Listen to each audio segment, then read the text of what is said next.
15 अगस्त 1947 एक ऐतिहासिक दिन जब भारत और पाकिस्तान ने आजादी की सांस ली। इंडिया और पाकिस्तान आजाद हुए। दोनों देशों ने एक नई शुरुआत की, एक नई दिशा में कदम बढ़ाया। दोनों देश एक ही जगह से निकले थे, एक ही इतिहास, एक ही संस्कृति और एक ही संघर्ष। दोनों के सामने प्रॉब्लम्स भी सेम थे, गरीबी, अशिक्षा और बुनियादी सुविधाओं की कमी। गरीबी, लोग पढ़े लिखे नहीं थे और अमीर गरीब का बहुत फर्क था। इन समस्याओं ने दोनों देशों को एक समान चुनौती दी। अमीर और गरीब के बीच की खाई बहुत गहरी थी और इसे पाटना एक बड़ा काम था। लेकिन दोनों देश अलग अलग रास्ते पर चले। इंडिया ने डेमोक्रेसी चुना, एक ऐसा रास्ता जो जनता की आवाज को महत्व देता है, और पाकिस्तान में फौज का राज हो गया। वहां की सरकार ने सेना को प्राथमिकता दी और लोकतंत्र को पीछे छोड़ दिया। इंडिया ने धीरे धीरे आर्थिक सुधारों और लोकतंत्र को अपनाया, जिससे एक संतुलित विकास हो सके। लेकिन पाकिस्तान में राजनीतिक अस्थिरता और सैन्य शासन ने आर्थिक नीतियों को प्रभावित किया। यही फैसले आगे जाकर दोनों देशों की किस्मत लिखने वाले थे। इन निर्णयों ने दोनों देशों के भविष्य को अलग अलग दिशा में मोड़ दिया। आगे बढ़ने से पहले यह समझना जरूरी है कि पैसे कमाना और आगे बढ़ना इतना आसान नहीं है। इसके लिए मेहनत, योजना और सही दिशा की जरूरत होती है। बहुत सी चीजें इसमें मायने रखती हैं, जैसे कि शिक्षा, स्वास्थ्य और बुनियादी ढांचे का विकास।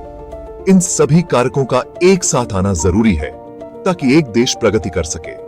भारत ने शिक्षा और स्वास्थ्य में निवेश किया, जिससे उसकी जनसंख्या को बेहतर अवसर मिले। सड़कों, पुलों और अन्य बुनियादी ढांचे का विकास भी किया गया। वहीं पाकिस्तान में इन क्षेत्रों में उतना निवेश नहीं हुआ, जिससे वहां की जनता को उतने अवसर नहीं मिल पाए। दोनों देशों की अर्थव्यवस्थाएं अलग अलग दिशा में बढ़ीं। भारत ने विविधता और संतुलन पर जोर दिया, जबकि पाकिस्तान ने एकतरफा नीतियों को अपनाया। आज दोनों देशों के लोग अपने अपने रास्तों पर आगे बढ़ रहे हैं, अपने सपनों को साकार करने की कोशिश कर रहे हैं। लेकिन यह सफर आसान नहीं है और इसमें कई चुनौतियां हैं। भविष्य में दोनों देशों के लिए यह महत्वपूर्ण होगा कि वे अपने अपने रास्तों पर चलते हुए एक बेहतर और समृद्ध समाज का निर्माण करें। आजादी के बाद इंडिया ने धीरे धीरे लेकिन मजबूती से तरक्की की। आजादी के समय देश के पास सीमित संसाधन थे, लेकिन एक मजबूत नेतृत्व और जनता के सहयोग से इंडिया ने अपने विकास की दिशा में कदम बढ़ाए। 5 साल के प्लान बनाकर सड़क, बिजली, पानी जैसी चीजों पर ध्यान दिया गया। इन योजनाओं ने देश के बुनियादी ढांचे को मजबूत किया और ग्रामीण और शहरी क्षेत्रों के बीच की खाई को पाटने में मदद की। खेती और कारखानों को बढ़ावा मिला। हरित क्रांति ने कृषि उत्पादन में क्रांतिकारी बदलाव लाए, जिससे देश खाद्यान्न में आत्मनिर्भर बन सका। उद्योगों के विकास ने रोजगार के नए अवसर पैदा किए और आर्थिक विकास को गति दी। लेकिन पाकिस्तान में नेताओं का झगड़ा ही खत्म नहीं होता था, जिससे तरक्की रुक गई। राजनीतिक अस्थिरता और आपसी मतभेदों ने देश को पीछे धकेल दिया। बार बार फौज का राज आने से देश में डर का माहौल बन गया। सैन्य शासन ने लोकतांत्रिक प्रक्रियाओं को कमजोर किया और जनता के अधिकारों को सीमित कर दिया। इंडिया ने तकनीक में भी बड़ी प्रगति की। आईटी सेक्टर के विकास ने देश को वैश्विक स्तर पर पहचान दिलाई और आर्थिक विकास को नई ऊंचाइयों पर पहुंचाया। दूसरी ओर पाकिस्तान में भ्रष्टाचार ने देश की प्रगति को बाधित किया। नेताओं के भ्रष्टाचार और घोटालों ने देश की आर्थिक स्थिति को कमजोर कर दिया। आतंकवाद ने भी पाकिस्तान को बहुत नुकसान पहुंचाया। आतंकवादी हमलों ने न केवल देश की सुरक्षा को खतरे में डाला, बल्कि आर्थिक और सामाजिक विकास को भी प्रभावित किया। इंडिया ने पढ़ाई और दवाई पर भी ध्यान दिया। शिक्षा और स्वास्थ्य सेवाओं में सुधार ने देश की सामाजिक संरचना को मजबूत किया और लोगों के जीवन स्तर को ऊंचा उठाया। इससे लोग समझदार और हेल्थी हुए। शिक्षित और स्वस्थ नागरिकों ने देश के विकास में महत्वपूर्ण भूमिका निभाई और समाज में जागरूकता बढ़ाई। पाकिस्तान में पढ़ाई और दवाई पर ध्यान नहीं दिया गया। शिक्षा और स्वास्थ्य सेवाओं की उपेक्षा ने देश की प्रगति को बाधित किया और लोगों के जीवन को कठिन बना दिया। इसका नुकसान उन्हें भुगतना पड़ा। शिक्षा और स्वास्थ्य सेवाओं की कमी ने लोगों की जीवन गुणवत्ता को प्रभावित किया और देश के विकास को धीमा कर दिया।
भ्रष्टाचार और आर्थिक नीतियों की अनिश्चितता निवेशकों को हतोत्साहित करती हैं। इन समस्याओं के कारण पाकिस्तान की अर्थव्यवस्था को विदेशी निवेश नहीं मिल पाता, जिससे उसकी आर्थिक स्थिति और भी कमजोर हो जाती है। क्योंकि अगर किसी भी देश को आगे बढ़ना है तो लोगों को पढ़ाना बहुत जरूरी है। इंडिया ने अपने लोगों को पढ़ाने के लिए बहुत मेहनत की है। इसका नतीजा यह है कि इंडिया के लोग पाकिस्तान से ज्यादा पढ़े लिखे हैं। इनोवेशन और मॉडर्न टेक्नोलॉजी ने भी इंडिया की तरक्की में अहम भूमिका निभाई है। एक स्थिर राजनीतिक माहौल ने भी विकास को बढ़ावा दिया है। पाकिस्तान में इन चीजों की कमी की वजह से वो पीछे रह गया है। भ्रष्टाचार यानी चोरी छिपे पैसे कमाना किसी भी देश के लिए दीमक की तरह होता है। ये देश को अंदर ही अंदर खोखला कर देता है। पाकिस्तान में भ्रष्टाचार ने इकोनॉमी को बुरी तरह प्रभावित किया है। इससे लोगों का पैसा नेताओं और अफसरों की जेब में जाता है, गवर्नमेंट के पास नहीं। इससे स्कूल्स, हॉस्पिटल्स और सड़कें नहीं बन पाती और गरीब होता जाता है, जिससे विकास रुक जाता है। पाकिस्तान का सबसे बड़ा दुश्मन है उसका खुद का अस्थिर होना। बार बार फौज का राज आना, आतंकवाद और नेताओं का आपस में लड़ना, इन सब ने पाकिस्तान को बर्बाद कर दिया है। जब देश में ही सुरक्षा नहीं होगी तो कोई बाहर वाला पैसा क्यों लगाएगा? और यही वजह है कि पाकिस्तान पैसे वाले मामले में बहुत पीछे है। बार बार सरकार बदलने और नीतियों में स्थिरता की कमी ने अनिश्चितता का माहौल बना दिया है। आतंकवाद ने पाकिस्तान की कमर तोड़ दी है। बम धमाकों में हजारों बेकसूर लोग मारे गए हैं।